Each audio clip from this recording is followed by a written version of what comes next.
Welcome back to Meet Bridget, a show that dives into the often untold teenage and young adult experiences of successful women from all types of backgrounds and in all sorts of careers. This show is an extension of Bridget, a confidence coaching service for young women. I am Asha Gabriel, and I co host this show alongside my best friend, Kashia Rosenberg.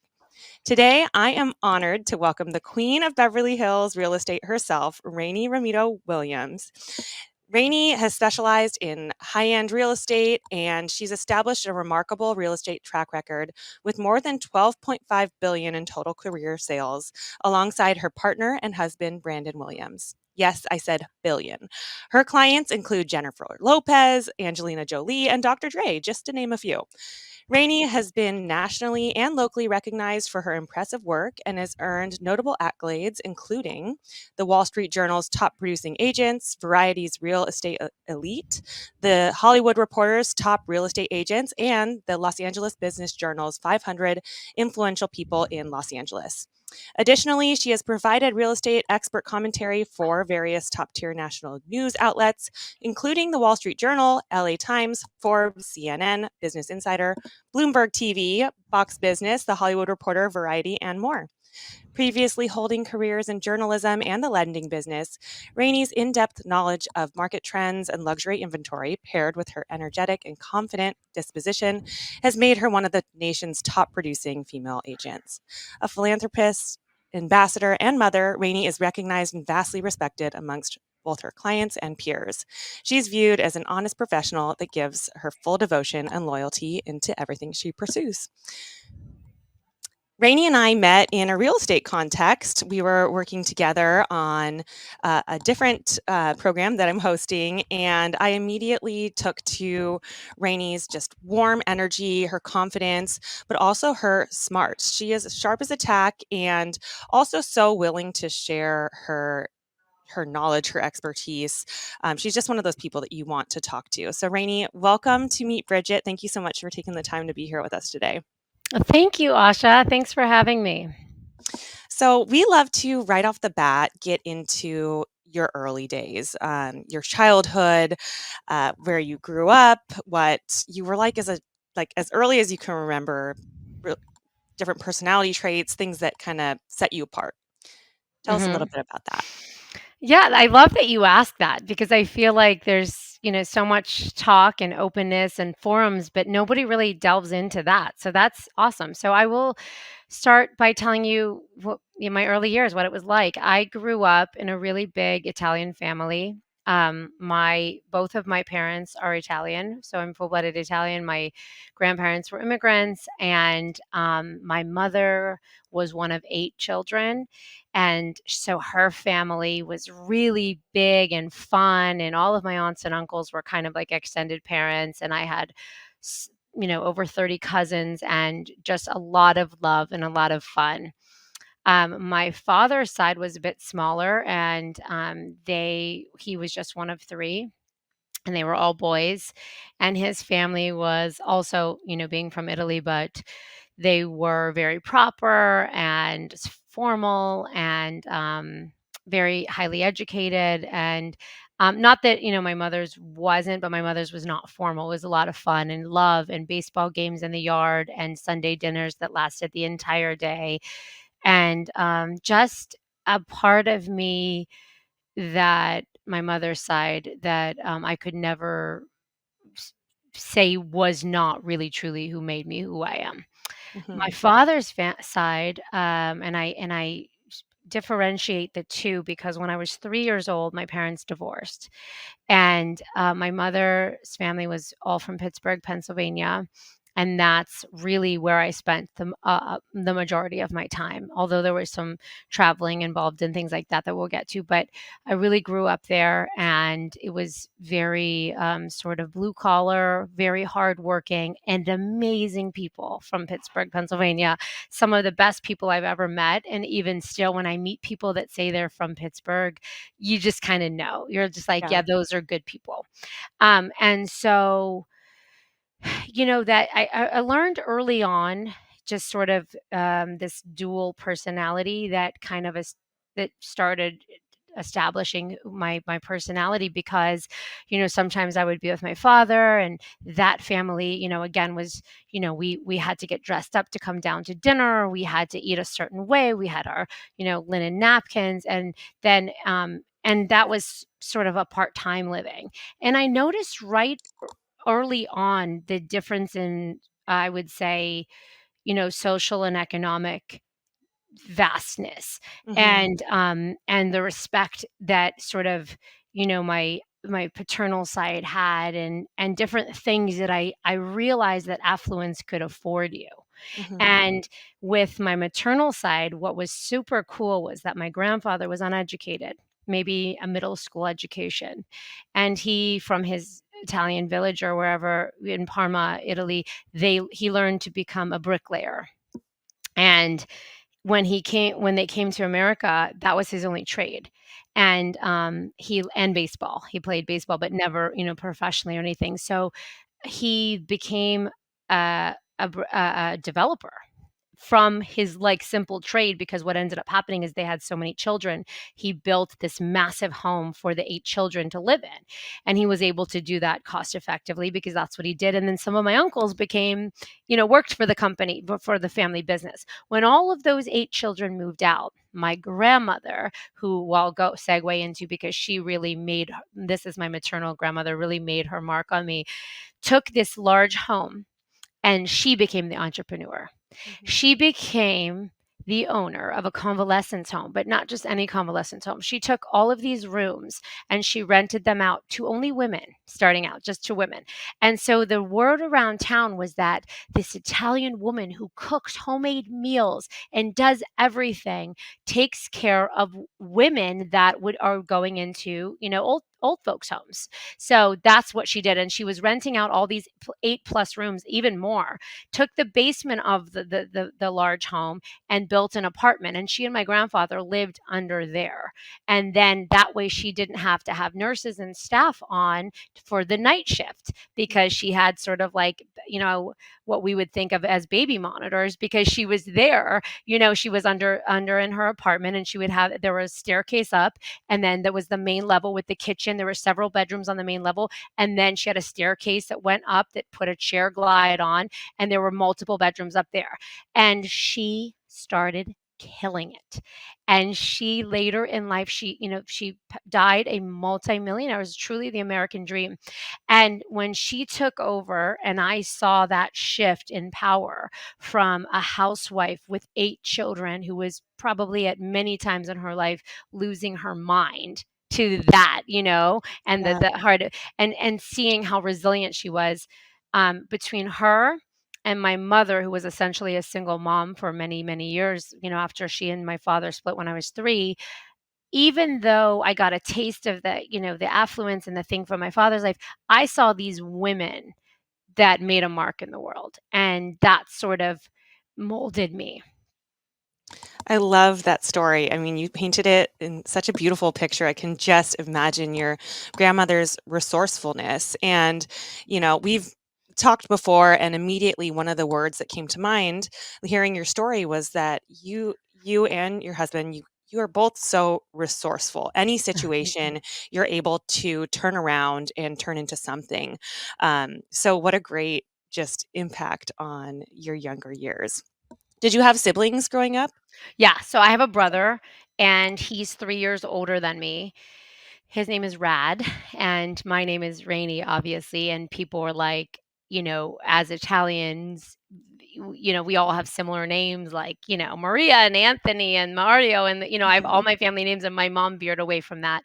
In fact, my mom was quite ahead of her time. She was a yogi and a meditator. She learned to meditate with the Maharishi she studied, and she pulled away from the Catholic Church, and she pulled away a bit from the Italian culture, and she became a vegan, and first a vegetarian for like 25 years. And then when she finally made her way to California to be with me, which we'll get to, she became a vegan. So um, through that period, my brother and I were very close, and we always dabbled back and forth with the families. And I think some other things that rang true for me was, my father's side, they were all addicts. They were all alcoholics. Okay, maybe talk openly about this now in this day and age Mhm. of health and wellness and so forth. And but they were very elegant because they were Italian, so they had the decanter and they drank, their wine that they paired with the meal, and then they had the aperitivo, and then they had, and then they would move on to whatever, if it were martinis or whatever the case may be. But it always looked very good, and it always, to me as a small child, and my grandmother smoked long cigarettes, and she was very glamorous, and she was very into fashion, and I wanted that. I was like, "I kinda want, like, a little bit of that." But then I would go to my other Nonas, and she was just fierce and, amazing, but she was very down to earth, very real, and she didn't drink, and none of my maternal side drank or had addiction problems. So as my life progressed, my father did have the addiction gene, and then as my teenage years started coming, my mother would openly talk to me that, you must be careful because there's a chance that you could be an addict and stuff like that. And so it was always in the back of my mind and my brother's mind. And I really stayed away from, drugs for, until I didn't. But that's a part of my story. So what happened was, around 14 or 15, the first time I tried alcohol, I noticed immediately that I had a problem. But I was so young, I was a kid, I didn't really know, but I noticed that my friends would have a drink or 2 of, like, Zima or something, when you're a kid Yeah. drinking, and I would kind of, like, wanna keep drinking till I would black out. So I steered clear because I was a very good girl. I was a cheerleader. I was a, student council. I was nominated for everything because I was nice to everybody and I was popular. I had the football boyfriend and I was a good girl. That's what I was like. I want to be a good girl and do the right thing. That's the way I was raised. And then when I went away to college, unfortunately, around the age of like 19, I tried cocaine for the first time, and I developed a very bad addiction to drugs and alcohol. And I used drugs and alcohol until I was about 25. But I didn't just use them, I used them and abused them. And it was listen, it's a very big part of my story because without it I wouldn't be sober. And I'm now sober. I'll be um 17 years sober on October 1st. I Amazing. got sober when I was 25 years old, and that link, that missing part that that we can talk about more if you want, but sort of what happened was the drinking and the using just started out like anybody who maybe experiments in college or whatever, but I had that genetic aspect of it, which I do think is a part of it, coupled with, this personality that I have, which has I've taken that and made it my success story. So I turned off the drugs and alcohol and turned it into perseverance and relentlessness and a desire for wellness and goodness and giving back. And I did go to the program of Alcoholics Anonymous, and it changed my life. It is a 12-step program, and I'm not promoting it at all, but if there's anybody listening that has a problem with drugs or alcohol, it is an amazing free program that you can pretty much look up and find a meeting anywhere, and you can go and hear these stories, and if you hear similarities, it can really help you to put your life into perspective. I didn't find it until 2006. Was Mhm. it 2006 when I had already segued into real estate from a few other things out of college? But I don't want to get out of order, so I'll let you. I'm so glad you mentioned that because I had read that about you and Brandon in an interview, and I think that it's so refreshing because, you know, coming into the real estate industry, there is definitely this stigma of like part of it is, these real estate agents and they work on this flexible schedule and, you need to be out socializing with your clients and partying with them. Mm, And that's part of this like like the more luxurious the real estate, it's almost like the harder people seem to be partying.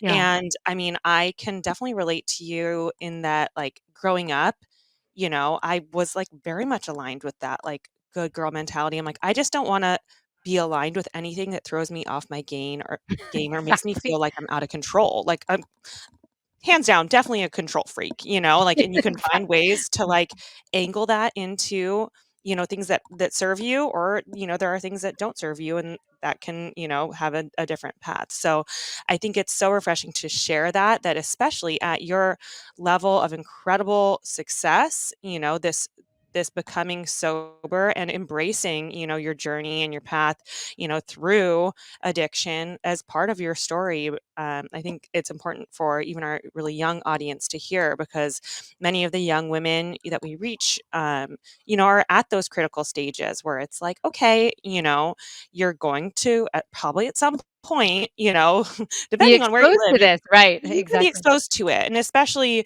I mean, I think as you know, women in any kind of there's still that stigma of, you know, these financial or asset-based careers. There's in the movies, it's all drinking and partying and that kind of Right.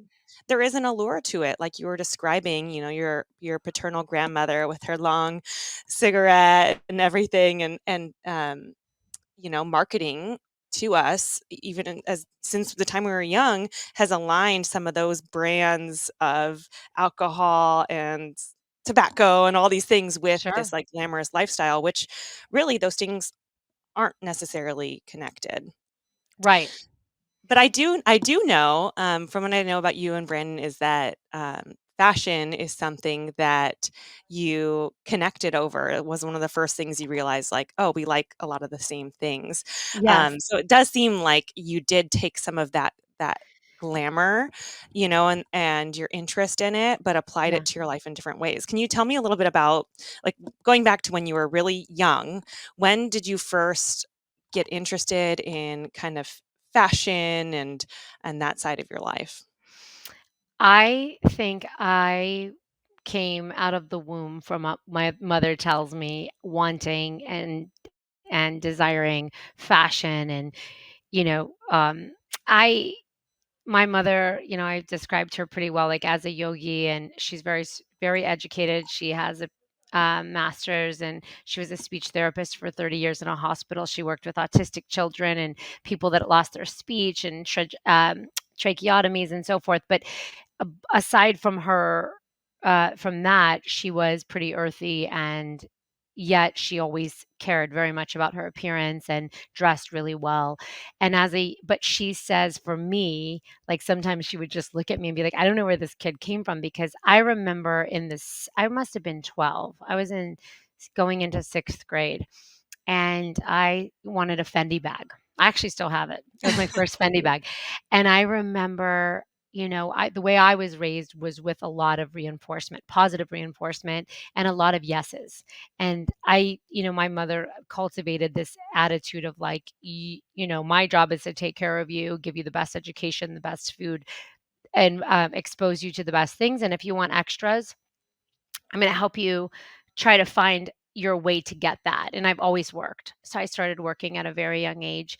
Actually, in the convalescence home, in my grandmother's home, I became the activities director. So what that means is I would go in and entertain a lot of these women that would have dementia, or not even dementia, but just no visitors. You'd be surprised. It's so sad. I mean, so many people do not go to visit their family, or they can't because perhaps they have to send them out of state or whatever the case may be. But there were no visitors. So Yeah. if they were Jewish, sometimes I would dress up like a boy and I would be the rabbi, and I would just tell them that I was coming to sit with them. I would also get the backstory on them, and I would sing them some of their favorite songs. And if they did have dementia, hold their hand and tell them. I would just lie and say, "Oh, I'm your cousin, I'm your niece, or I'm your granddaughter Alyssa, and I'm here." And I would hold them. And as I think around 14, I started perming their hair. I would do beauty day, I would do their nails, I would do their feet, I would do pedicures.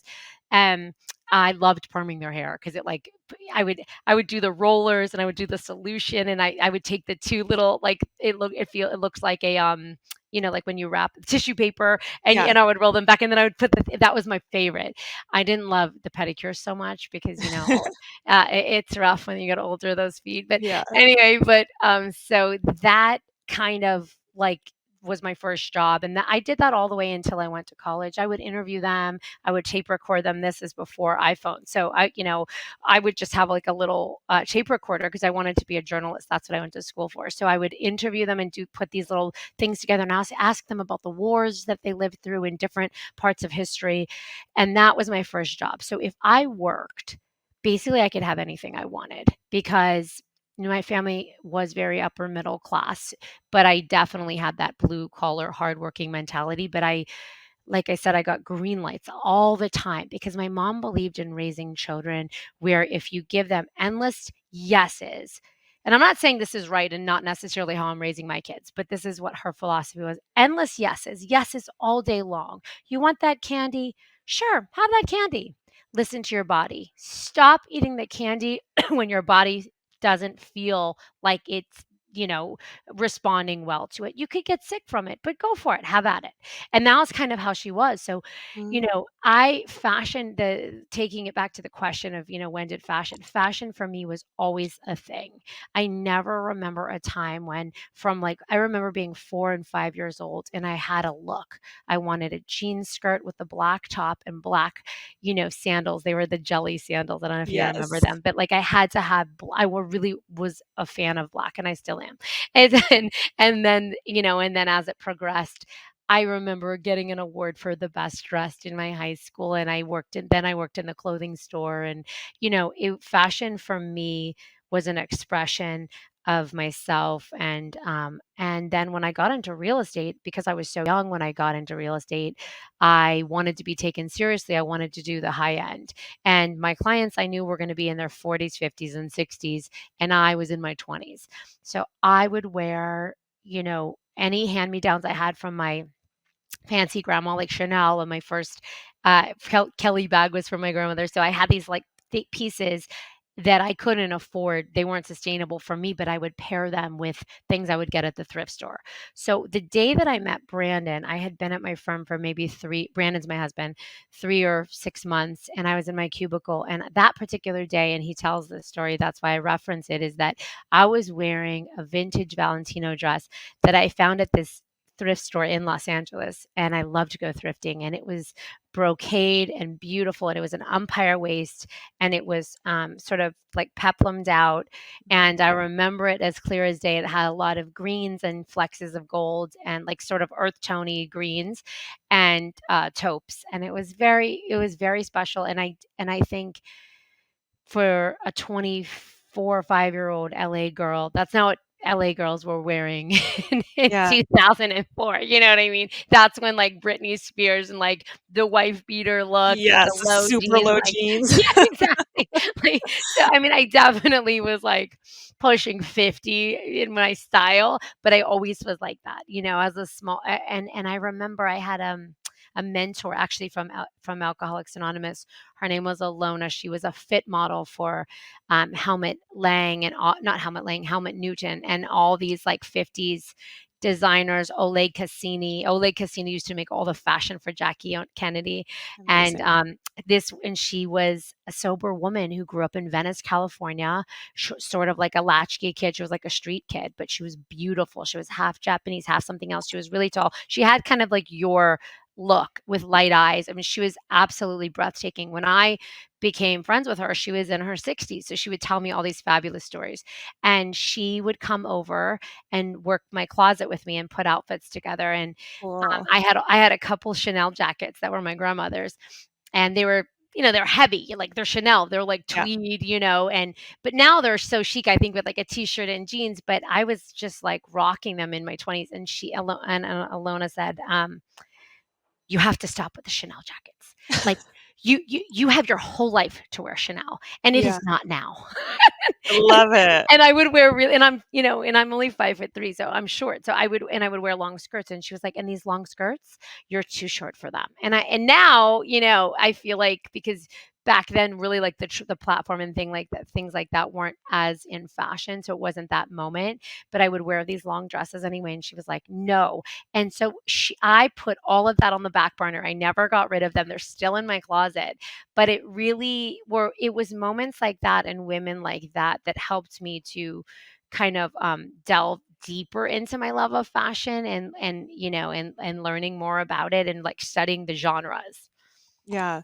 I love that explanation, firstly, because, I like hearing stories of women just being real with one another, like, that she's definitely you could tell you had that level of trust with her, but she's telling it to you straight in a way that she really believed would benefit you, and I I love remember it hearing hurt stuff my like that. feelings at Yeah. first when I remember when like, because she was like, because the funny thing is, I don't think I really knew I was short Yeah. until I swear this might go to my mom's, like, positive reinforcement philosophy of Uh-huh. green lights all day, but, like, I think I thought that I was, like, 5'10". I never knew I was short.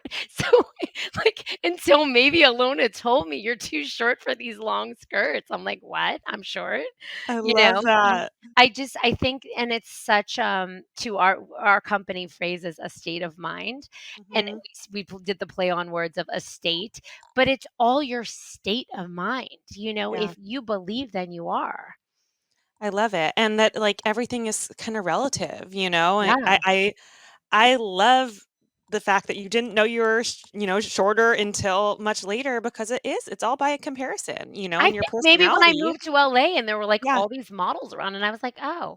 But I was like, "Okay, my heels just got higher." I'm still yeah, like, I still am gonna stand tall. Like, I didn't feel that I wasn't worthy because of that, and yeah, that's stand so tall. funny. I almost had, like, an opposite experience growing up where it was like, "Oh, I am taller than every man in my small town." I'm like, "I am way taller than all the girls," and then I came to LA to go to college and was like, I can be normal. There are groups of people in this city where I am totally normal, and there are men that Exactly. tower over me. And Exactly. it was like this, my posture, everything was just it just kind of Mhm. improved because it was just like, wow, You're like, "I'm home." here Exactly. I am. This was That's the it. right move to get out of a small Mhm. town. Um, but yeah, I love your stories about fashion, because it is really I think there is a lot of crossover between, what you did. You've worked as, we'll get into journalism and everything. You've always had this passion for fashion, but all of these interests and passions really do translate into real estate. That a huge element of real estate is presentation, it's telling a story, it's self-expression, it's kind Yeah, of matching a feeling with a look, which, that's it. is part of fashion in every way. You can really like change your how you feel, how you look, and what people think of you just by what you put on in the morning. So it's very similar, in a lot of the things that we do to sell real estate. Yeah. I mean, I feel like that old Italian mentality that I sort of grew up with from my paternal grandmother, which was like, put on a pretty dress and put on a smile and go. And Mhm. and no, and that's just it, like, and just go about your day and act better than you feel. And that sort of was always my mentality even when I was getting sober, which, getting sober is changing something habitual, which is just so Super hard hard. no matter Yeah. what, whether it's eating or, shopping or whatever the case may be, like making breaking that pattern is so hard. And I just remember always thinking the worse I felt, the better my outfit. The worst the worse I felt, the more effort I put into pushing and propelling myself forward, because you just cannot hit cruise control on bad days. Yeah. On bad days, you have to put it into overdrive. And and I also, I forget, but who I was talking to this about, but maybe like somebody in the mom arena, which, as being a mom, it's like you do the school drop off and stuff like that. And you're gonna see like stay at home moms, and you're gonna see working moms, and like the really athletic moms that hit the gym before, and so you see all types. And for me, because as a working mom, I'm always in heels and I'm in a suit, or I'm like always decked. I'm decked, and it's like. My kids went to this like very granola, very organic kind of preschool, and I would get some looks until they would get to know me and realize like I'm just not. I'm you. We're together. We're moms. We're just in this Yeah. arena as moms, but I'm going to drop off from being a mom and then I'm going to go to work, and I'm not going to dim my light or diminish my role or what makes me propel forward and feel good about myself so that I could fit into this mold because this is like the way that I have to do it. And I have to work. That's what I do. That's my job right now. And I would love to go hit a Pilates class right now, but I'm not. So yes, I'm in because sometimes they would say things. I'm like, oh, don't your feet hurt in those heels? I'm like, no, I just put them on. How would my feet hurt? Like, no, my feet don't hurt. I actually love it. Yeah. You know what I Well, mean? I love, I feel like right off the bat, I get this sense from you that you are, in the best way, a woman of walking contradictions and that you embrace that. That it's like, yeah, I can send my kid to the granola school and I can be there and I can be present with them and I can have this like positive parenting style. Mhm. I can really prioritize my children, but I can also, go Do ride it to in work couture. after. I can also be wearing, brand name labels, but I can also pair it with something I thrifted and That's right. I can value yoga and health and wellness and everything, but I can also care about, you know, putting something on when I don't always feel the best on the inside and Sure. just, snapping Yeah. myself out of it.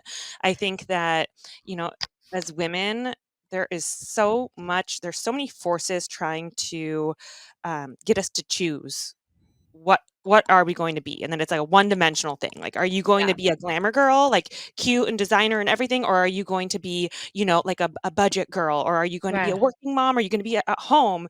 And I mean, I think that motherhood, again, we're kind of skipping forward a little bit, but motherhood was this catalyst for me that really put a spotlight on that, where I was like, okay, wait, like, do I go fully this way or fully this way? And what I mean, having two now, it's like I that's a waste of energy to try to find like picking what I'm going to be, because that's all what other people need to be labeling me as. It's like Exactly. I am both, some days more something than other, Mm. and I feel sometimes like I'm doing nothing 100%, Uh-huh. Right. but this is just where we are, and like today is the thing that matters. What am I doing today? Yeah, I agree. I think that you nailed it. It's just like we are all dichotomies. We have also I am earthy, but I am materialistic. I am, and my materialism is what drove me. You asked me such an interesting p- spot on question, which I don't think anyone's ever asked me. It's like, when did you start liking fashion? It's like fashion is actually what drove my success because I Mhm. loved fashion so much and I wanted designer things so badly that I had to find a way to become successful. Like literally, like that was what drove me. And, I never want to take that away that whatever your burn is, whether it's you want to take care of the world or help the poor or give back to your family, whatever burns you. And I wanted to do all of that, but I just wanted Yeah. to do it in couture, Yes. and I still want to do all of that. And there's, I'll never forget going to the crunchy granola preschool and I was wearing Gucci what cream pants with Mhm. stilettos and a cream sort of like cashmere sweater, and it was a chilly fall day.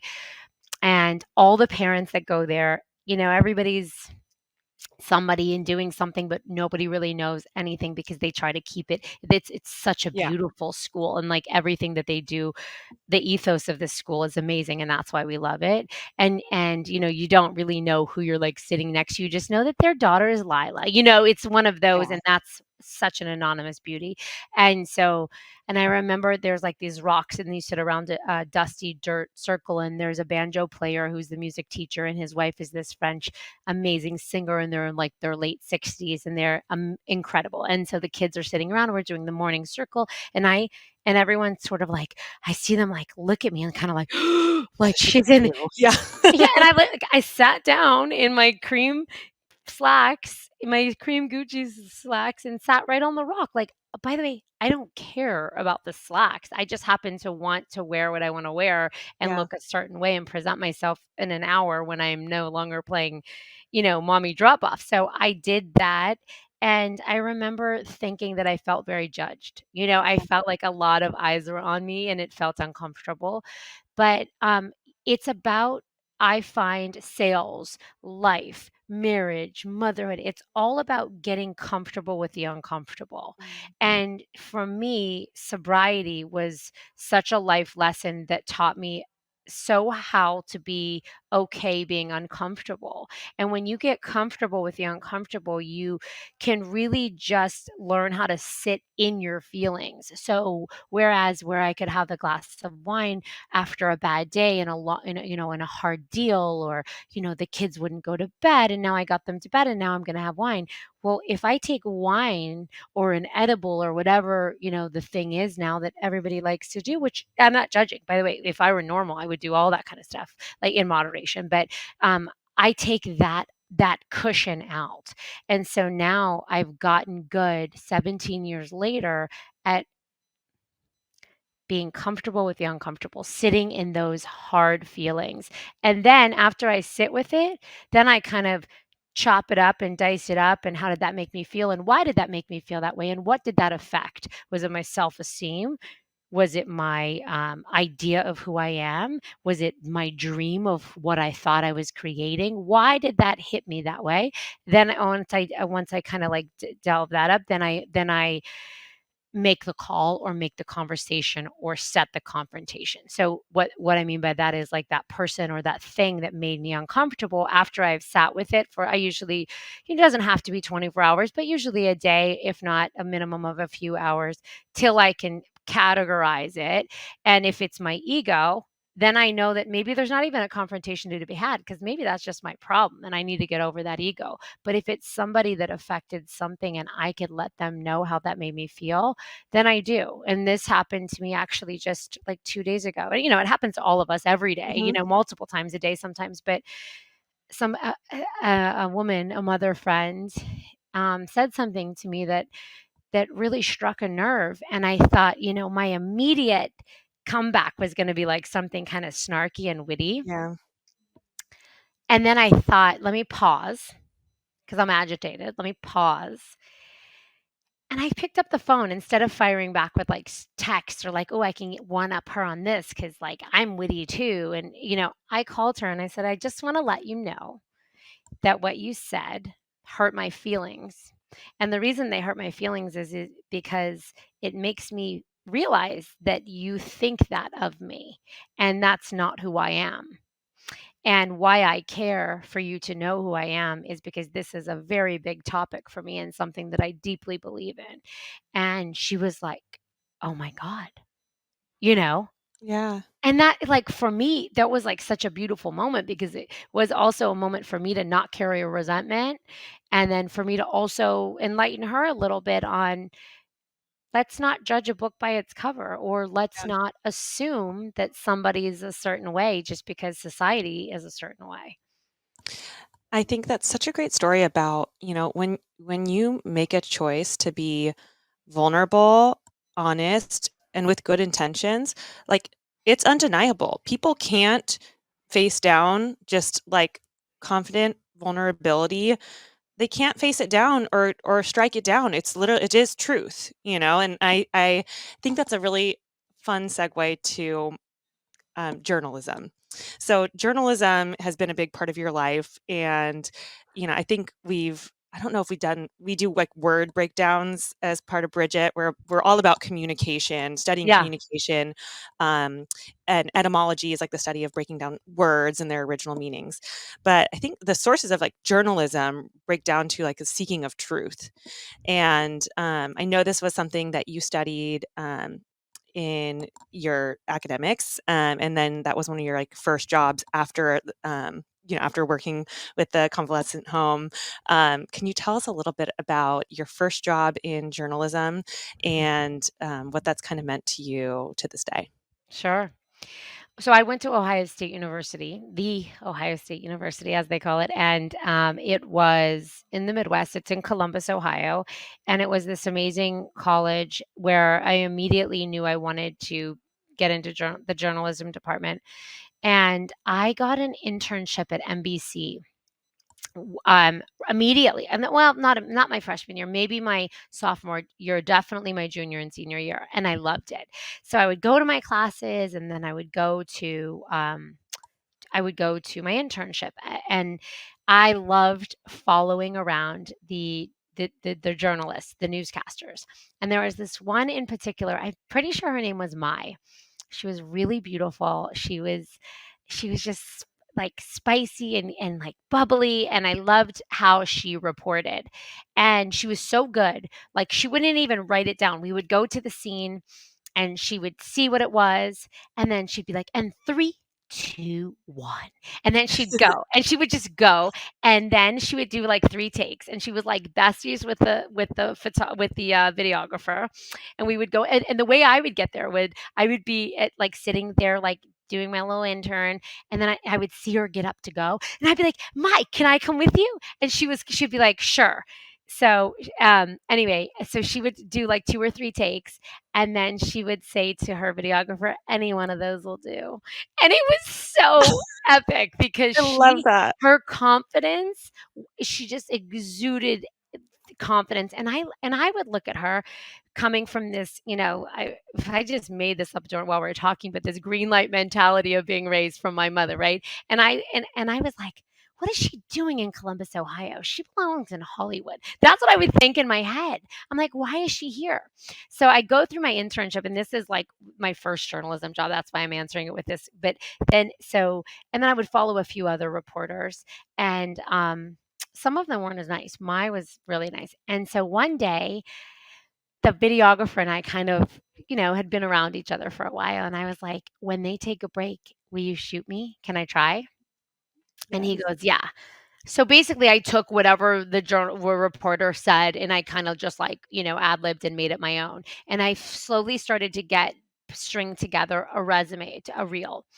And they one day someone told me when I was sort of like, "Well, why don't you go to like LA or something?" Because LA is like from an East Coast girl who's studying college in the Midwest, like LA is like, the motherland. Like it's like the ultimate. Yeah. So they're like, "Oh no, Rainey, it doesn't work like that. Like in journalism and real reporters, you start at the bottom and you're just like a tripod and a microphone if you're lucky, and you have to shoot your own content, and you have to start in Iowa." And I'm like, "Iowa? Oh my God, I'm not going to Iowa." And I'm thinking to myself, "I'm gonna graduate and I'm gonna go to LA." I swear, Yeah. this was my mentality. And so I remember a guy doing a drive along with a guy who was like pretty high up in the network. And I was telling him, I was like, next semester or quarter, I'm graduating. And he's like, "Well, what are you gonna do? We can offer you a job here. You can start doing whatever." And I was like, "No, no, no, I'm going to LA." And he was like, "Okay." And I'm like, "No, no, I'm going to." And so I literally come to LA. I don't have any friends. I don't have a job lined up. My brother and I drive my car out, stuffed my SUV with all of my stuff, shipped out the rest. And it took us a few days. We made a few stops along the way. And I remember there was a restaurant, you probably won't remember. I don't know if you would remember this. It was called Jerry's Deli, and it was a Okay. very famous deli in Yep. Hollywood, and we went to Jerry's Deli to get a sandwich the day that he was getting ready to leave me, and I had a checkbook. Remember, like, checkbooks? Yes. And I pulled out my checkbook because 'cause we'd fully made the move. I'm in my apartment now, he gets me all set up. We made our, like, whatever runs that you need to make to get, the place cozy and everything, and I balance my checkbook, and he's eating his, Reuben or whatever my brother's eating, and I look up at him, and I'm like, I had $20. $20 to my name, and my family didn't want me to come, nobody wanted me to come, Yeah. especially my brother who, like, played it safe. I was kind of like the riskier one, and I'm thinking, "Shit, why didn't I just stay in Columbus, Ohio, and take that NBC?" But I'm like, so I take my first job for journalism is the closest thing that I could get because I thought once I get in the door, they can't deny me at E Entertainment, and I wore a headset much like this because I was the receptionist. And and I was the front of the house, and every single person that came in first of all, my outfits were off the charts. I would wear hats over my microphone, big hats. Love it. I was decked head to toe, and I was, 21 years old, and every single person that came in that would make eye contact with me or give me the time of day, I tried to connect with. I tried to be extra accommodating, and then I thought, "What's my next step?" I learned all the departments, And it's not the bureaucracy that you just kind of climb the corporate ladder, that the way that those companies are structured. So I was not going to be able to really move quickly there, maybe a PA job next or whatever. So I approached them with an online column, and I then took a job writing for E Online, where I would go and test out restaurants, and I was the grumpy gourmet. I called myself the grumpy gourmet, and I would go incognito and nobody knew who I was, and I would do a restaurant review. And Mhm. then from there, I was writing for different publications throughout the city that were freelance. And honestly, I was barely able to eat. I had this SUV that I was given. It was a gift in college as a graduation gift, and it took a lot of gas. I specify that it was an SUV because we're in LA, and that's like Yeah. a gas guzzler, and when you can't Yes. afford gas, we didn't have Priuses back then, and so I remember having to choose between, like, a can of tuna or gas, and so, I would get $5 worth of gas and a can of tuna. Like, Yep. I would pay my rent, pay my, necessity bills, and I was left with barely anything. Then I started working, and supplementing by doing, bottle service at clubs on Friday and Saturday night, and then on Monday, I would do, E and then the column, um, and that was from 21 to probably 23 until I got into mortgages. Amazing. I mean, what I'm hearing is that, you took journalism was clearly a passion of yours, as an interest that you had, and I love that just like think big and it's going to happen. Like there's no other way. I'm going to LA. I love that kind of vision because, I think most super successful people at some point, there's a pivotal choice that they made where it's like that's it. That's what I'm doing, Mhm. and we're gonna figure it out on the way. And had you not moved to LA, your life would have looked completely different. So to have that Absolutely. big pivotal moment and, thankfully your brother coming with you to support you in that, but still like not knowing exactly how it's gonna work out, but just being like, I'm gonna do this and this and this. And we'll just add on and change things as it goes, but I'm staying out here. Yeah. Um, so I know that you got into mortgages, and that seems like a pretty dramatic shift from going like working in journalism and bottle service and kind of just and this blog really online column, and then to go into mortgages. What was that transition like, and what was it like driven by? It was driven by my family. My mom really would supplement me with, a little bit, not a lot, but she would send me, when I would, Mom, I'm really having trouble this month or that month. And this went on for a few years. And my grandmother, too, the convalescence home owner, she and I were very close, and she would help me. And um, they were like, look, here's the deal. You are not making it. You're really, really struggling, and real estate. Our family is in real estate. A chunk that I skipped was my grandfather, who, yes, became the developer. There was that, but then my mother remarried, and she married a man who was in commercial real estate, and this was my stepfather my whole life, and so whatever. He and we wouldn't have the greatest relationship, but when I was little, he was nice to me, and I would kind of roll around with him to go collect rent, or he owned a lot of buildings. I owned a lot of apartments. And so I understood he was on the phone. I would hear him making deals, and that was a big part of my story that I left out.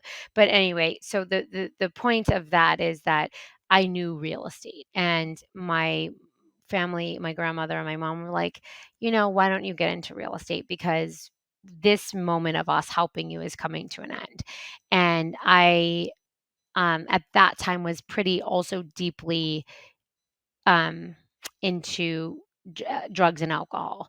But I was always able to clean myself up kind of because of that mentality of like looking good and putting the fashion first and whatever. So nobody really knew. So my family didn't know that I had a problem, but they knew that I'm doing X, Y, and Z and it's not connecting. So why is it not connecting? Right. So they kind of gave me a deadline, like you need to get it together. And they didn't say you need to get sobriety together. They said you need to start making some money to support yourself. And so I didn't want to go into real estate because because that would be capitulating to the family, no, known business. I have to make my own way because I came all the way to LA to do something. So I got into one step away from real estate, which was lending. And I also knew a guy who owned the countrywide at that time. This was the subprime. And he said, "You would be so good. You should get into this." And so that was my first stop, was mortgages. And I was at this time maybe 23 to 24, and I actually had a lot of success, because it was male dominated. Mhm. And so I would go into the office, and, if you've ever seen the movie Boiler Room, it was a lot like that. And the men were driving exotic cars, and they were super young, and they were in their 20s, and they were aggressive, and they were, quite frankly, they were soulless. And I didn't know in the beginning. I just thought, my manager said, "This is the product, and it's a monthly adjustable, and you're gonna get 3 points in the front, you're gonna get 3 points in the back, and in the store you're gonna sell." Like, I thought it was like the monthly special. I'm like, "Oh, so this month I'm Mhm. gonna sell the monthly adjustable." And I didn't really know what the ramifications were. So I was cold calling because I have a woman's voice and maybe a sweeter voice than a man's voice that's calling. Within like 2 seconds, I could get people to give me their social security numbers over the phone. Mhm. And if you're giving someone your social security number over the phone, I mean, good God, like what is wrong with this story? So I would sign up all these loans. And then, maybe if I would sign up 10 in the week, maybe 5 or 7 would close or whatever. And I started generating this income.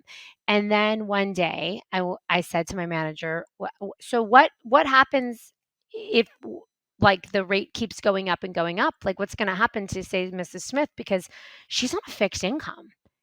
And he's like, "Oh, no, Rainey, it's not gonna go up. Like, it's fine." I'm like, "No, but it could, right? Like, the fine print, it's a monthly adjustable." And he's like, "Stop. It's not good. Like, this is what we're doing. This is what we're selling. Like, basically, don't question me." He would even throw the ball against the wall. Like, we would have the meeting room in the conference room, and this is where, and like, they would beat it down. Like, "This is what you're doing." I thought to myself, I don't know what the hell this is, but like, I want out.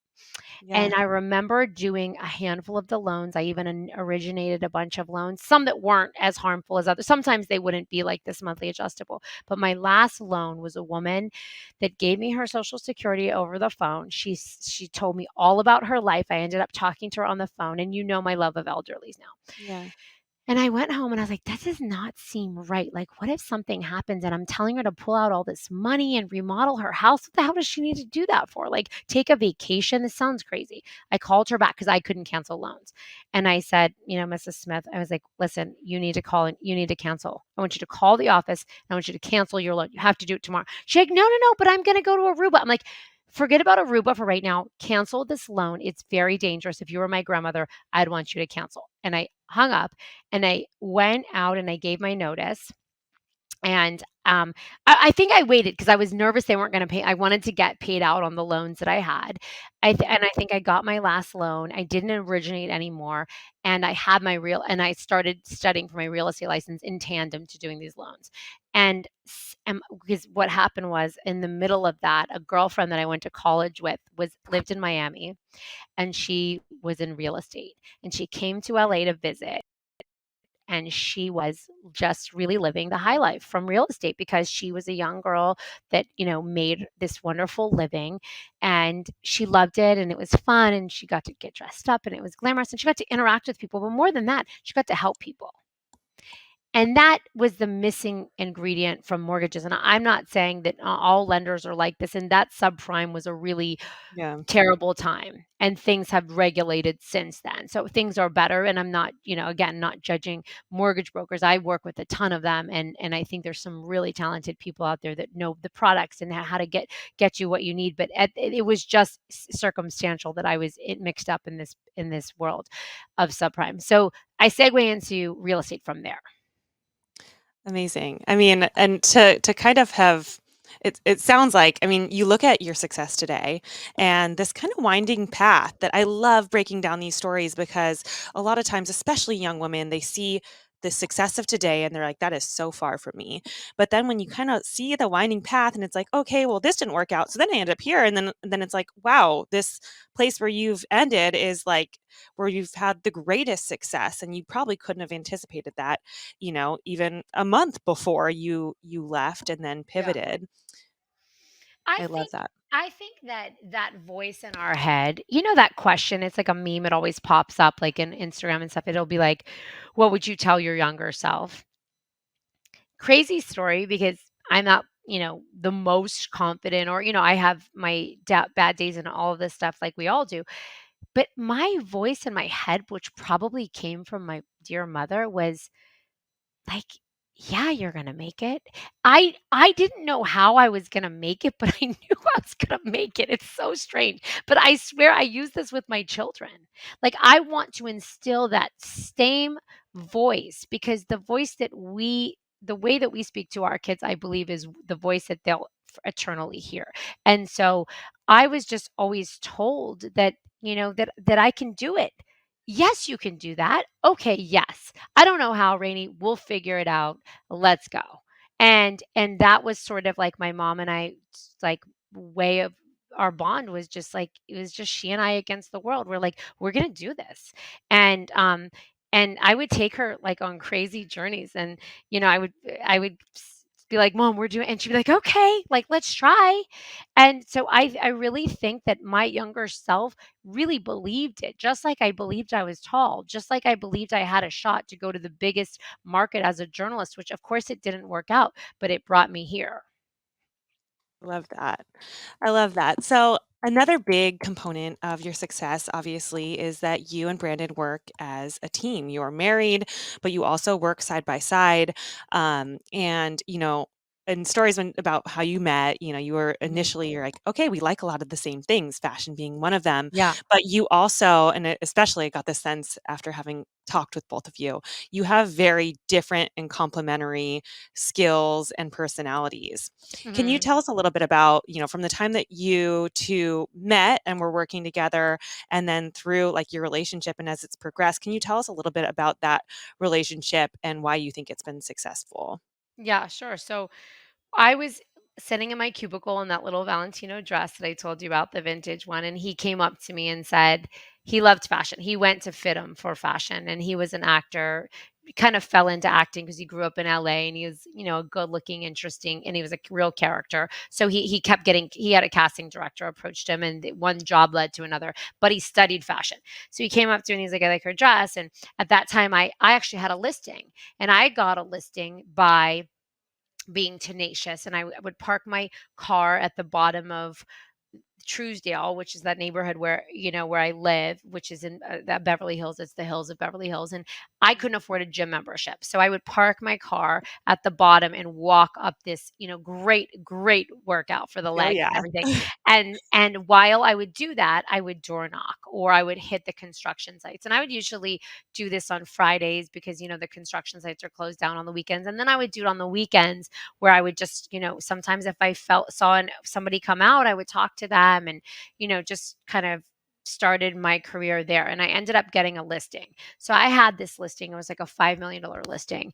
And I didn't have the skill set of selling that Brandon had. Brandon grew up unlike me having the green light effect, his parents, he grew up um, on the other side of the tracks of Beverly Hills, so to speak, in the Mhm. poor section where they were pushing to get him into Beverly Hills schools.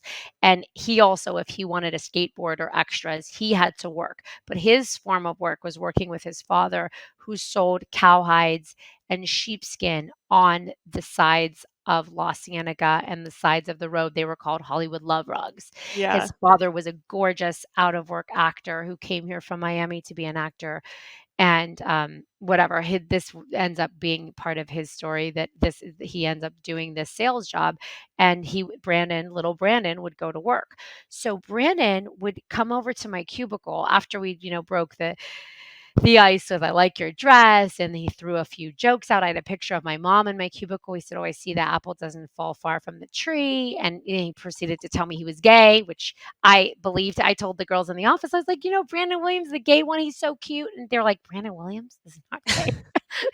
He was dating a famous actress for Yeah. many, many years since they were, high school sweethearts, and he was in that relationship, and he was sort of, infamous in town. He was very well liked amongst the women too.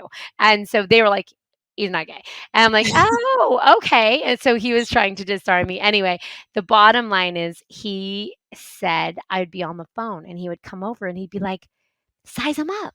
And I'm like, huh? He's like, "Size them up." I'm like, "What do you mean?" I'm like covering the phone. I'm like, "What does that mean, size them up?" And I would get off the phone. He'd be like, "Look, here's the deal. You're talking to the client too much. You don't need to know what they're eating for breakfast. You need to know if they're going to buy this house or not. You need to know, first and foremost, are they qualified? Do they have any money? How do you know this person? Why are you talking to them so much?" And I was like, "Oh, okay." And then he started going to appointments with me. Whereas as a young girl, maybe, young guys would call and say, "Hey, come over and tell me what my house is worth." And I empathize with young girls. And I have a lot of Yeah. young, beautiful agents in my office. And I talk to them. I'm like, guys, here's the deal. I had a male partner who, guess what? I would get that call from that guy who wanted me to drive around and have lunch with him and show him 10 houses. And Yeah. guess what? My male partner rolls up and it gets all business real serious real Yep. fast. And Yeah. that's what he meant by size them up. So he brought me the sales techniques, and I saw in him the most gifted, the most talented creature I'd ever met. I thought to myself, I've never met somebody as smart as him, and he's got a million learning disabilities, and he's got, a million reasons why he wouldn't be successful on paper. But I saw in him a real savant in so many different ways. And so I was like, if I get behind him and he teaches me this street smart that he has, and I think we can really do this. And there was a guy in the office that he wanted to partner with because they were both like the cool guys of Beverly Hills, and he knew this guy. This is before reality TV shows. This is before like young people really did it. Like we were like the only young ones, And it didn't work out with this guy. The guy kind of screwed him over in a way. Like didn't take his clairvoyancy, which is what I call it, because Brandon is so clairvoyant. Like he found this deal and directed it to the guy, and the guy didn't reciprocate and didn't take care of Mhm. him. And he wasn't asking for a lot. He just said, "But it was my idea." No, nothing. So he fell into my lap, although we already had this, this like connection. And then the next thing you know, he was sober. And he, like day 3 of meeting me, he looked at me and he said, doesn't I've never drank in front of him. I didn't drink in Yeah. the office. Nobody in the office knew I drank. I was dressed up. He looked at me and he goes, "You'd be amazing if you got sober." And I was like, "Huh?" But I didn't defend myself. I didn't say anything. I just Yeah. said, "Oh." He planted the seed. I kept drinking for 3 more months. We kept working together in tandem, but we weren't business partners. And then I called him. I said, "I think I have a problem." He took me to my first AA meeting. He said, "Listen, for the similarities, not the differences. Similarities, not the differences." I said, "Okay." He said, "Anything that you think is a coincidence is a God shot." I said, Mm. "Okay, copy that. I got it." I walk in, the first person I see is my direct next door neighbor, who is a woman who is very distinct looking, who would see me coming to, and whatever else she would see in my craziness of, this stage that I was in.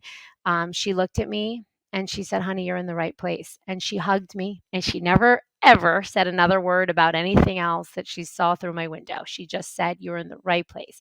And she went on to be my sponsor. Brandon and I went to trudge the road of sobriety together. We would work all day long. We would go to AA meetings in the night. We would hit Starbucks about 4 times in the middle of the day. And we were all Yes. hopped up on caffeine, and we were hungry to make deals and to help people and to get our name out there. And he brought, the grit and the street smarts. And I also had the grit and I had the book smarts. So that's how it kind of happened. I love that. I mean, I married an entrepreneur who runs bars and restaurants down here in Orange County, and it's funny when you're mentioning, like, how you were just in awe of Brandon. You're like, "Wow, like, he has this whole other," like, obviously, we have a connection and stuff, but, like, this side of him is, like, fascinating to me, and, like, he's so gifted.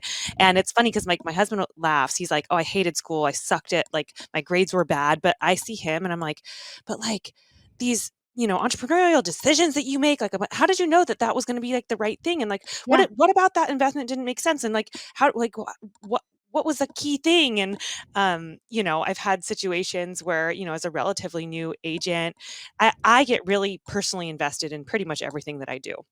And that's one of the things that, like, I love about real estate, because 'cause I'm like, these are people's homes, like, Mhm. you go in and you're hearing, like, "Oh, the reason that these people have to move is because of this family situation." You're inside their family room, you're seeing everything. It's so private and vulnerable for people to let you into their homes and their investments and their assets and everything. And I love that. I'm like, I love that I can be right there with them and people can trust me and I can help them. But then I get really invested. And and sometimes the nature of real estate, I'm learning, is that, like, things fall apart and people say no and they shift on you and you have to just, like, fluctuate. But he's told me, like, you know that's okay. Like, just pick it up and try something else. What's next? What's next? And that mindset, I'm like, man, you are like, I need to learn that from you, that ability to just dust it off. What's next? Dust it off. What's next? Mhm. So I think that kind of, having that in a partner, someone that brings something completely different to what you bring to the table, is so, I just love hearing about that with the two of you. I think it's so key for a partnership. Life Yeah. partnership, business partnership, it's all the same, it's the yin and the yang. What would you say, because, so many people say, like, "Oh, don't go into business with, your best friends or your partner or whatever." What would you say has been, the most important thing about working together? The most important thing about working together is communication. It's, let's see.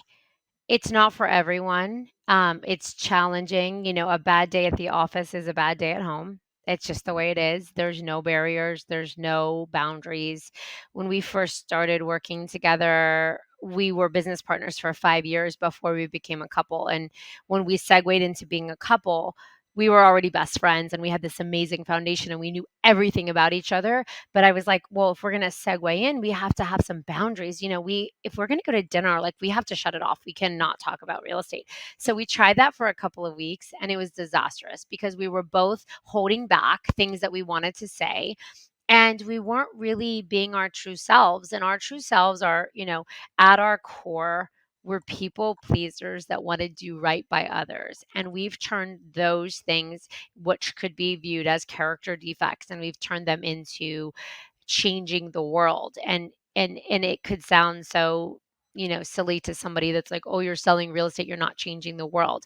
But we are enhancing lives and we are enhancing lifestyles and we are showing people how to build their portfolio and how to go into a condo that goes into your first home, that goes into your second home, that goes into your, ultimate dream home, or chopping up that portfolio into a destination or a second home. And that's what we do. And so when we stopped focusing on what our work and love relationship should look like, and we focused on where our souls pulled us and what we were driven to talk about or do, and let it be organic, that's when the magic really started happening. Because we would be at dinner and we would talk about ourselves and our vacation that we were planning and how this fight made us feel and our feelings and this and that, and we talk a little bit about a sobriety and a sponsee that we have and so and so. And then if we felt like talking about our escrows, we would talk about our escrows, and it would only enhance our business and our work because we're working overtime when we're not really working. Mhm. And so that has worked for us. And people always ask me, "I'm thinking about going into business with my spouse. What do you think?" And I say, I don't have any experience with that. My experience was my business partner and best friend became my spouse. So because I really think it is a very serious thing to go into a relationship that was this way and then now to go into business, it definitely would be different.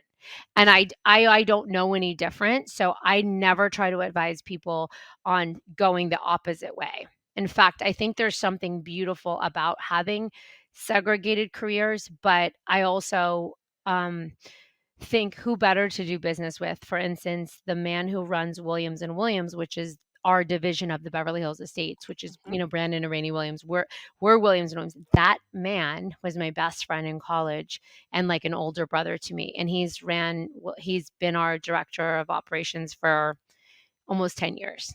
And then Brandon's two best friends, one of which was his surf buddy and one is his childhood best friend, have been our top buyer's agents for 6 or 7 years, 8 years maybe.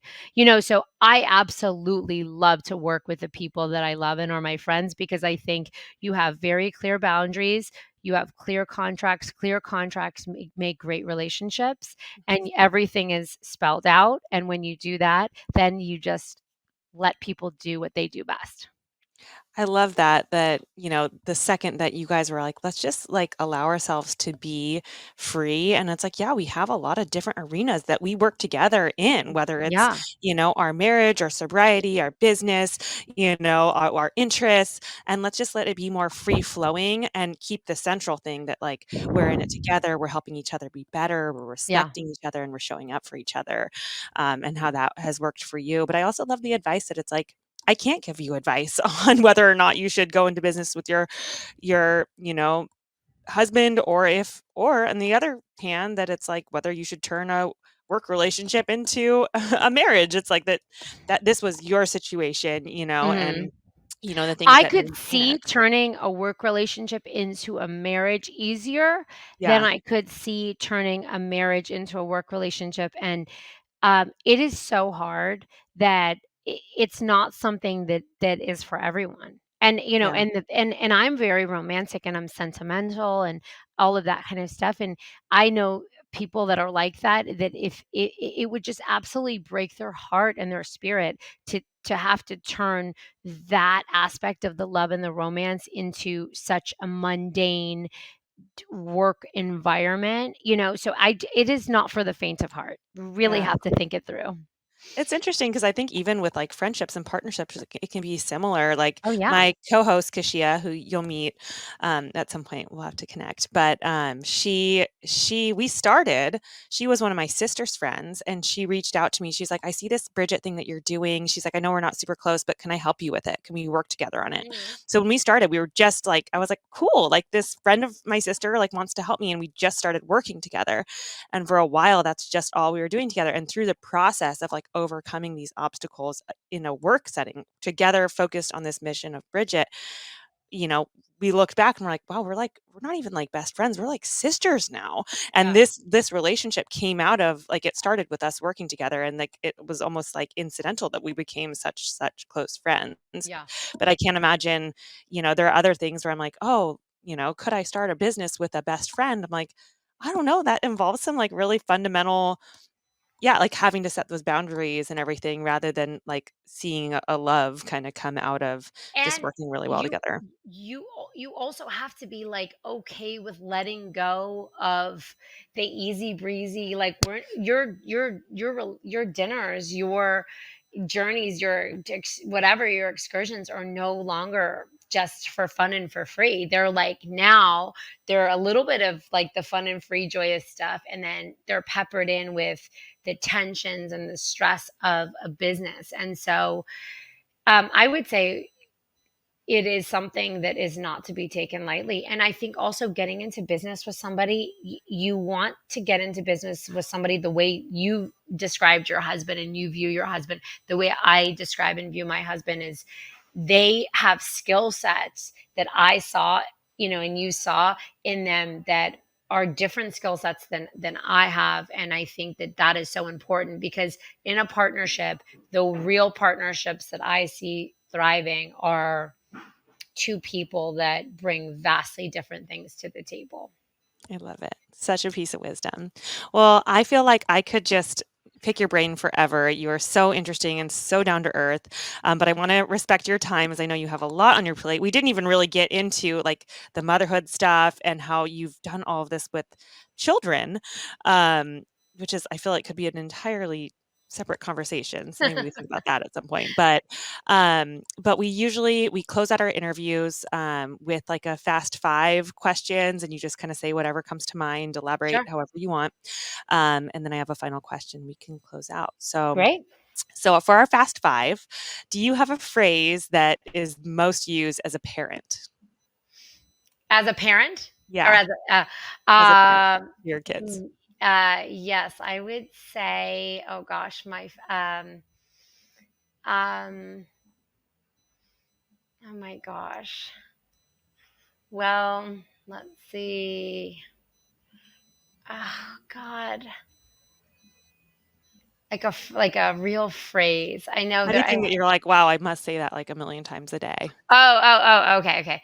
I was actually thinking of like a one-liner because I have a few Oh, of that those that too, I think of. either. Um, for me, I tell my kids, whatever you want to do that makes you happy is what you should pursue, and whatever makes you feel good in your tummy is the right thing.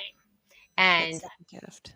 yeah, and I think that that will help them to take away like societal demands, and instead of, going for the money, you're going for what we think that they should do. If they want to be artists, I want them to be artists.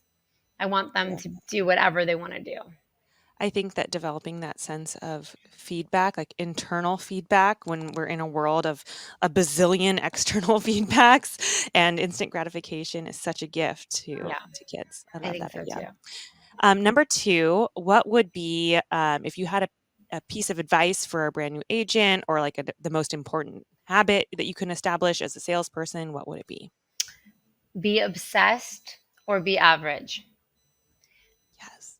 Live, breathe, and sleep real estate or whatever the career path that you're choosing. Wake up to it and go to sleep to it. And I do not believe in, anything else. And there are people that, oh, you need your break. I mean, I didn't take a break for 5 years. I never went on vacation for 5 years because I would take little breaks. And of course, you have to, I've meditated my whole life and I do, different things like you have to do your workout and do your health, of course. But if you really want to be the best, you must be obsessed.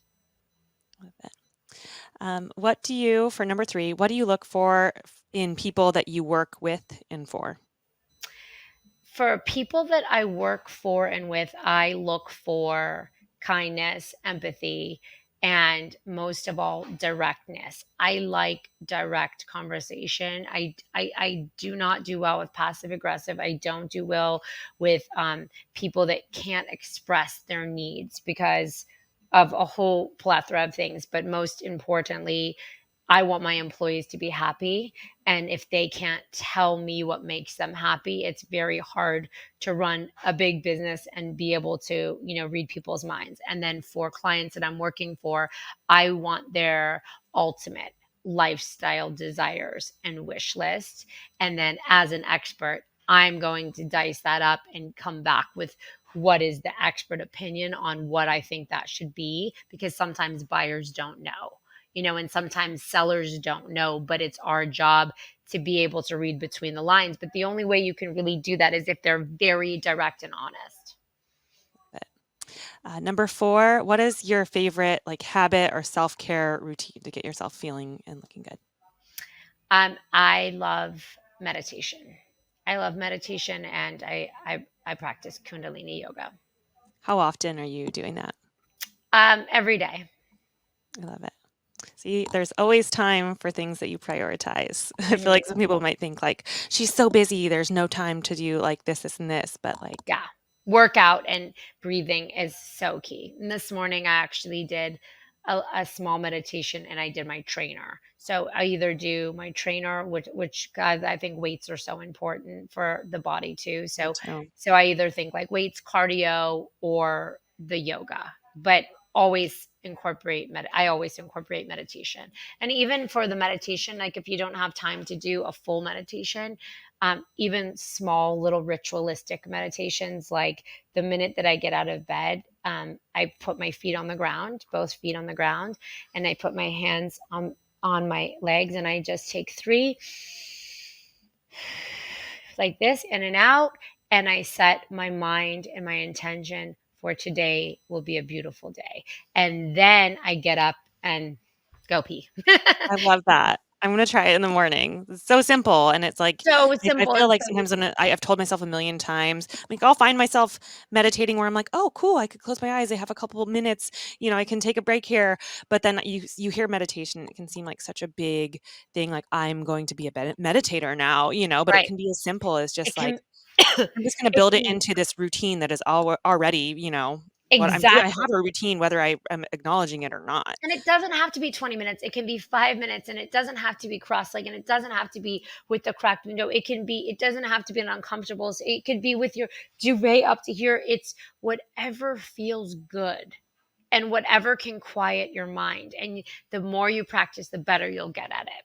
I love it. When we do our workshops with teen girls all over LA, we'd always start with a meditation. And a Mhm. lot of the girls, when they began, they'd be looking around. They're like, why is this? Why is this what we're doing? This is not really Mhm. what I thought. But we could see the reason we kept it in every single workshop we did was that, like, the energy in the room changed. Like, Yeah. the girls were able to open up. It shifted everything, got Mhm. everybody present, and it changed every workshop we did. So love meditation. For number 5, what is your favorite way to celebrate a deal closing? Well, when I was single before Brandon and I were a couple, and I just was a single girl with my own finances, I would buy myself something from every deal. So if it was a small deal, I'd get something small. And if it were a bigger deal, maybe I would get myself like a handbag or a pair of shoes, something that could add to my look and to my business, and it's also marketing. You can write it off. And then if it's something small, like let's say we're a very small deal, just going out to get, a little nibble, maybe an appetizer at a nice, beautiful, hotel bar, or, somewhere chic, like the ambiance, going to a great museum with a friend and treating, like something like that, like the Basquiat exhibit is downtown LA. And anytime mocha or any exhibit that I could go to, like just little things like that, and to pick up the ticket, like call a friend, and I got us tickets to go see this. It's my treat because of this deal. And why? Because memorializing the deals are completion of the universe, and completion is the key to the universe. So for an abundant philosophy, and to really come from that place of abundance, we have to practice completion and gratitude. So it's sort of like, why do we do this at the end?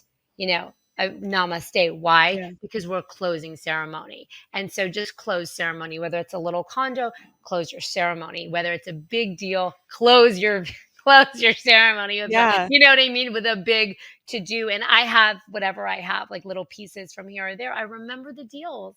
Like, oh my God, that was like my first Chanel bag that I ever bought. And that was Yeah. when I did the Dr. Dre deal or whatever. You know what I mean? Something like that. Yeah. Well, and every time you see that item, even if it's subliminal, you're reminding yourself of a success, a completed, closed thing, that you did. And even if it's like you're not looking at it and being like, "Oh, that was that deal." Every time your brain associates those memories, Absolutely. even subconsciously. I love that. And I think that it could even be like applied to, things that didn't go so well, like past relationships. I've always had some kind of ceremony, whether it's like, and maybe this is weird, but like, oh, okay, that relationship closed. Here's the box of things. I just walked it out to the dumpster and dropped it in there. Close Or it out. like I Yep. wrote a letter to myself at that time and all the things that were why it was the right decision to myself. And I closed it up and I burned it or whatever it was. That it's like even the things that don't work, like let's package it and put it away because Yeah. we're done with that. We here are the things we learned and we're moving through it. Absolutely. I love it. So good. Okay, well, for our final question, we always like to ask the same question. What was one quality that you had as a young woman that you didn't necessarily take pride in then, but that you look back on and you're so grateful for now? I would say the quality, oh gosh, I was always aware of my surroundings, and from a very young age. And I even remember teachers would say that to my mom. And I could always read the room. And unfortunately, it can be painful, right? Because as we learn, as we get older, what other people say or think about you is really none of your business, and it has nothing to do with you. But as a small child, I sort of could always feel what was going on and who was saying what or doing what, and w- it didn't start to serve me until I realized that I could put as little or as much weight on that as I needed to. And if it was toxic or negative, I can I can just push that out. And if it was something I wanted to receive, I could receive it. Yeah. And so I use that to my benefit now, because I think that it's sort of like having tentacles, like an octopus, and they're sort of like out there, and you can gather up what you want and like bring it in, or you can just leave it out there. I love that visual. So good. Well, where can, people want to learn more about you? They want to learn about Beverly Hills Estates. Tell our audience where they can find you and For learn more. sure. Yes. The beverlyhillsestates.com is our website. And it's at the Beverly Hills Estates is our Instagram, the Beverly Hills Estates. And then Williams and Williams is my husband and I, and that's at Williams and Williams on Instagram. I love it. Well, Rayni Williams, thank you so much for being here with me today. I learned so much from our conversation, and I can't wait for our audience to hear more from you. I appreciate your time and look forward Thank to chatting you. again soon. Thank you so much, Josh. I had so much fun.